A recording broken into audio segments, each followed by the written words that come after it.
எனக்கு ஒரு வளர்ச்சியே இல்ல. என்னதான் பாடுபட்டாலும், என்னதான் கடின உழைப்பு போட்டாலுமே எனக்கு வந்ததே தான் திரும்ப வருது. ஒரு முன்னேற்றமே இல்ல, வளர்ச்சியே இல்ல. ஏன் எனக்கு மட்டும் இப்படி நடக்குதுன்னு சொல்லிட்டு புலம்பாத நாளே இல்ல அப்படின்னு புலம்புவாங்க சார். அவங்களுக்கு என்ன சார் நீங்க சொல்றீங்க? ஒரு மனுஷாளுக்கு பிறந்த ஜாதகப்படி ஜனனகால ஜாதகப்படி 35 வயசுல யோகம் அப்படின்னா 35 வயசுல அவருக்கு யோகம் வந்தே தீரும். அந்த 35 வயசு வரைக்கும் நீங்கள் எடுக்கக்கூடிய முயற்சிகளுக்கு கொஞ்சம் தடை இருக்கும். ஆனால் முயற்சிகளுக்கு முன்னேற்றமே கிடைக்காது அப்படின்னு தவறான கணக்குக்கு போக வேண்டாம். அந்த முன்னேற்றம் கிடைப்பதற்குண்டான தடைகள் இருந்துகிட்டு இருக்கும். ஆனால் குறிப்பிட்ட காலம் குறிப்பிட்ட யோக நேரம் வரும் பொழுது திடீரென்று உங்களுக்கு அதிர்ஷ்ட வாய்ப்புகள் அத்துமீறி கிடைக்கும் அப்படிங்கிறத உண்மை. சொத்து சுகம் கிடைக்கும் அப்படிங்கிறது உண்மை. அந்த வகையில் சில பேருக்கு 35 வயசு, சில பேருக்கு 43 வயசு. உங்களுக்கு யோகம் எந்த நேரத்தில் எந்த வயசில் வருதோ அந்த காலத்தில் அந்த யோகம் அப்பளுக்கு இல்லாமல் செயல்படும் அப்படிங்கிறது உண்மை. அந்த மாதிரி அந்த யோகம் இல்லாத காலத்தில் பார்த்தீங்கன்னா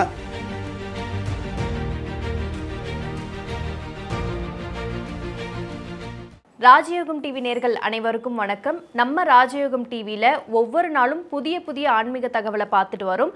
அந்த வகையில் இன்னைக்கு ஆன்மீக தகவலை எடுத்து சொல்றதுக்காக ராஜயோகம் புகழ் ராஜயோகம் டாக்டர் கே ராம் சார் அவர்களை வெல்கம் பண்ணிடலாம். வணக்கம் சார். வணக்கம் சார். பொதுவாக என்னதான் முயற்சி செஞ்சாலும் எனக்கு ஒரு வளர்ச்சியே இல்லை. என்னதான் பாடுபட்டாலும், என்னதான் கடின உழைப்பு போட்டாலுமே எனக்கு வந்ததே தான் திரும்ப வருது. ஒரு முன்னேற்றமே இல்லை, வளர்ச்சியே இல்லை. ஏன் எனக்கு மட்டும் இப்படி நடக்குதுன்னு சொல்லிட்டு புலம்பாத நாளே இல்லை அப்படின்னு புலம்புவாங்க சார். அவங்களுக்கு என்ன சார் நீங்கள் சொல்கிறீங்க? ஒரு மனுஷாளுக்கு பிறந்த ஜாதகப்படி ஜனனகால ஜாதகப்படி 35 வயசில் யோகம் அப்படின்னா 35 வயசில் அவருக்கு யோகம் வந்தே தீரும். அந்த 35 வயசு வரைக்கும் நீங்கள் எடுக்கக்கூடிய முயற்சிகளுக்கு கொஞ்சம் தடை இருக்கும். ஆனால் முயற்சிகளுக்கு முன்னேற்றமே கிடைக்காது அப்படின்னு தவறான கணக்குக்கு போக வேண்டாம். அந்த முன்னேற்றம் கிடைப்பதற்குண்டான தடைகள் இருந்துகிட்டு இருக்கும். ஆனால் குறிப்பிட்ட காலம் குறிப்பிட்ட யோக நேரம் வரும் பொழுது திடீரென்று உங்களுக்கு அதிர்ஷ்ட வாய்ப்புகள் அத்துமீறி கிடைக்கும் அப்படிங்கிறத உண்மை. சொத்து சுகம் கிடைக்கும் அப்படிங்கிறது உண்மை. அந்த வகையில் சில பேருக்கு 35 வயசு, சில பேருக்கு 43 வயசு, சில பேருக்கு 60 வயசுக்கு மேலே. எனக்கு தெரிஞ்ச ஒரு நடிகைக்கு பார்த்தீங்கன்னா 60 வயசுக்கு மேலே தான் சுக்கிரதசை யோகம் வந்தது.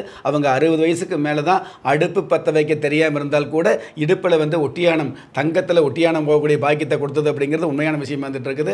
இன்னும் சில பேருக்கு 60 70 அப்படிங்கிறத விட, அதாவது பிறந்த 6 மாதத்திலே யோகம் வரக்கூடிய, பிறக்கும் பொழுதே யோகத்தோடு பிறக்கக்கூடிய தகுதி இருந்துகிட்டு இருக்கும். ஆக உங்களுக்கு யோகம் எந்த நேரத்தில் எந்த வயசில் வருதோ அந்த காலத்தில் அந்த யோகம் அப்பளுக்கு இல்லாமல் செயல்படும் அப்படிங்கிறது உண்மை. அந்த மாதிரி அந்த யோகம் இல்லாத காலத்தில் பார்த்தீங்கன்னா நீங்கள் எடுக்கக்கூடிய முயற்சிகளுக்கு பலன் கிடைக்காதுன்னு சொல்ல முடியாது. ஆனால் தடை தாமதம் ஏற்படும் அப்படிங்கிறது உண்மையாக இருந்துகிட்டு இருக்கும். உங்களுடைய முயற்சி, உங்களுடைய உழைப்பு, உங்களுடைய ஆலோசனை மற்றவர்களுக்கு பயன்படும். ஆனால் உங்களுக்கு பயன்படாமல் இருந்திருக்கக்கூடிய காலம் உங்கள் ஜாதகத்தை பொறுத்து வந்துட்டு இருக்கும்.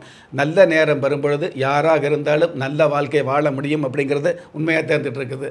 ஆக ஜாதக ரீதியாக நீங்கள் எடுத்துக்கிறது, எனக்கு 35 வயசில் தான் நல்ல நேரம்னு சொல்லிட்டாங்க, அது வரைக்கும் நான் வேலைக்கு போக மாட்டேன், முயற்சி பண்ண மாட்டேன், அல்லது முயற்சி பண்ணக்கூடாதுன்னு எந்த ஒரு சாஸ்திரம் சொல்ல கிடையாது. நீ முயற்சி பண்ணிக்கிட்டே இருந்துட்டு முயற்சி பண்ணினதுக்கு உண்டான பலன் உன்னுடைய வாழ்க்கை நீ பிறந்த ஜாதகப்படி 35 வயசுக்கு மேலே கிடைக்கும்னு பார்த்து சொல்வதற்காக மட்டும்தான் ஜாதகம். அப்போ 35 வயசு வரைக்கும் நீங்கள் முயற்சி பண்ணிங்கன்னு வைங்களே, அந்த முயற்சி வீண் போகாது. 35 வயசுக்கு வரக்கூடிய, 35 வயசுக்கு பின்னாடி வரக்கூடிய அந்த யோகத்தை உங்களுடைய வாழ்நாள் முழுவதும் தக்க வைக்கக்கூடிய தகுதி இந்த முயற்சி மூலமாக உங்களுக்கு கிடைக்கிது அப்படிங்கிறது உண்மை. அதாவது ஒரு கிரகம் கொடுத்துட்டு போகும், இன்னொரு கிரகம் எடுத்துகிட்டு போகும். ஆனால் முயற்சி உழைப்பு அதிகமாக இருந்தது அப்படின்னா கொடுத்ததை எந்த ஒரு கிரகம் எடுக்க முடியாமல் நீங்கள் வாழ முடியும். கொடுத்த யோகத்தை எந்த ஒரு கிரகமும் தடுக்க முடியாமல் வாழ முடியும். அப்படிங்கிறதுக்கு உழைப்பு முயற்சி மட்டும்தான் காரணம். அதுதான் உங்கள் வாழ்க்கையில் நிரந்தர மகிழ்ச்சி. Super sir. இப்போ என் ஜாதகம் கெட்டு போச்சு, எனக்கு பலன் கிடைக்கவே கிடைக்காது அப்படின்னு சொன்னா கூட என் பையனோட ஜாதகம் நல்லா இருக்கு, அவனுக்கு நல்ல பலன்கள் கிடைக்கும், அது எனக்கு ஏதாவது ஃபேவர் பண்ணுமா அப்படிங்கிற ஒரு கேள்வி இருக்கு சார். இந்த மாதிரியான தவறான கணக்கு நிறைய பேர் போட்டுக்கிட்டு இருக்கிறாங்க. அதாவது ஒரு குழந்தை பிறந்ததுன்னு வைங்களே, இந்த குழந்தை பிறந்ததுக்கு அப்புறம் காரு வாங்கினேன், வீடு வாங்கினேன், நல்லது நடந்ததுன்னு சொன்னால் ஓரளவு ஏற்றுக்கலாம், அது சந்தோஷம். உண்மை கிடையாது அது. ஆனால் ஒரு குழந்தை பிறந்ததுக்கப்புறம் எனக்கு இருக்கிற வீடு போச்சு, சொத்து போச்சு, மாடு கண்ணு போச்சுன்னு சொல்லி வருத்தப்படுறாங்க இல்லையா, அதை ஏற்றுக்க முடியாது. அதாவது உங்களுடைய ஜாதகத்தில் ஒரு குழந்தை பிறந்து வீடு வாங்கணும், காரு வாங்கணும், வாகனம் வாங்கணும், வசதி வாய்ப்பு கிடைக்குது அப்படிங்கிறது குழந்தை பிறந்ததுனால கிடைக்கல, உங்கள் ஜாதகத்தில் இருந்துகிட்டு இருக்கும். கல்யாணமாகி 5 வருஷம் 10 வருஷம் கழிஞ்சு ஒரு குழந்தை பிறந்து அந்த குழந்தை பிறக்கும் பொழுது எந்த நேரத்தில் பிறக்குது, உங்கள் ஜாதகத்தில் யோகமான திசை வரும் பொழுது சாதாரண புத்திர பேர் கிடைக்குது. யோகமான திசை வரக்கூடிய உங்கள் ஜாதகத்தில் பிறக்கிற குழந்தை யோகமாக தானே பிறக்கணும். அப்போ உங்கள் ஜாதகப்படி யோகம் இருந்தால்தான் அது பிள்ளையும் யோகமாக பிறகுது, உங்களுக்கு அந்த யோகம் பலிக்குது அப்படிங்கிறது உண்மை. ஆக உங்கள் ஜாதகப்படி ஜாதகம் சரியில்லாமல் இருந்தால் பிறக்கிற குழந்தை கண்டிப்பாக ஆகாத நேரத்தில் பிறக்குது. அதனால் நீங்கள் கஷ்டப்பட வேண்டிய சூழல் வந்துட்டு இருக்குது அப்படிங்கிறது உண்மையாக இருந்துகிட்டு இருக்குது. ஆக குழந்தையுடைய ஜாதகப்படி நமக்கு நல்லது நடந்தது அல்லது கெடுதல் நடந்தது அப்படிங்கிற விஷயத்தை நம்ம எடுத்துக்க முடியாது. தாய் தகப்பன் பெற்றவங்க ஜாதகம் நல்லா இருக்கும் பொழுது குழந்தை நல்லா தான் பிறக்கும் அப்படிங்கிறது உண்மை. பெற்றவங்க ஜாதகம் சரியில்லாத பட்சத்தில் அந்த சரியில்லாத காலங்கள் இருந்துகிட்டு இருக்கும், சரியான காலம் வரும்பொழுது நல்லது நடக்கும் அப்படிங்கிறது உண்மை. ஆக ஒரு குழந்தை பிறந்ததுனால நல்லது அப்படின்னு எடுத்துக்க முடியாது. இந்த மாதிரி நம்ம நிறைய பேர் பார்த்திங்கன்னா இந்த குழந்தை பிறந்ததுக்கப்புறம் ஒரு கெடுதல் நடந்துன்னு வைங்களே, இந்த குழந்தை பிறந்ததா எனக்கு ஆகலை அப்படின்னு நிறைய பெற்றவங்க குழந்தை மேலே கோபமாக இருக்கிறாங்க அப்படிங்கிற உண்மையா இருந்துட்டு இருக்குது. அது எல்லளவும் ஏற்றுக்கொள்ளக்கூடிய உண்மை இல்லை அப்படிங்கிறதா உண்மை. Super sir. எந்த பலனும் தாய் தகப்பனுக்கோ இல்லை மற்றவங்களுக்கோ கொடுக்காது அப்படிங்கிற தெள்ள தெளிவான விளக்கத்தை கொடுத்துருக்கீங்க சார். நிகழ்ச்சியில் கலந்துக்கிட்டதுக்கு நன்றி சார். நன்றி. என்ன நேயர்களே, இன்றைய நிகழ்ச்சி உங்களுக்கு ரொம்பவே பயனுள்ளதாக அமைஞ்சிருக்கும்னு நம்புகிறோம். நிகழ்ச்சியை பார்த்துட்டு இருக்கிற உங்களில் நிறைய பேத்துக்கு தன்னுடைய சொந்த ஜாதகத்தை பார்க்கணுங்கிற ஆர்வம் இருக்கும். அப்படி ஆர்வம் உள்ளவங்க கீழே ஸ்க்ராலில் நம்பர் போயிட்டு இருக்கு, அந்த நம்பருக்கு கால் பண்ணி உங்கள் அப்பாயின்மெண்ட்டை ஃபிக்ஸ் பண்ணிக்கலாம். ஆனால் இந்த number only for the appointment, அதாவது முன்பதிவிற்கு மட்டும்தான். நம்ம ராஜயோகம் டிவியில் ஒவ்வொரு நாளுமே ஆன்மீக தகவல், மாத ராசி பலன், தின ராசி பலன், உங்களுக்கான அதிர்ஷ்ட எண், உங்களுக்கான அதிர்ஷ்ட நிறம், உங்களுக்கான அதிர்ஷ்ட எண்கள், இது எல்லாத்துக்கும் மேலே ஒவ்வொரு நாளுமே நீங்கள் வழிபட வேண்டிய தெய்வம், இது போன்ற விஷயங்களை நீங்கள் உடனுக்குடன் தெரிஞ்சுக்கணும்னு நினச்சிங்கன்னா நம்ம ராஜயோகம் டிவியை லைக் பண்ணுங்கள், ஷேர் பண்ணுங்கள், சப்ஸ்கிரைப் பண்ணுங்கள். கண்டிப்பாக அந்த பெல் பட்டனை ப்ரெஸ் பண்ண மறந்துடாதீங்க. வணக்கம்.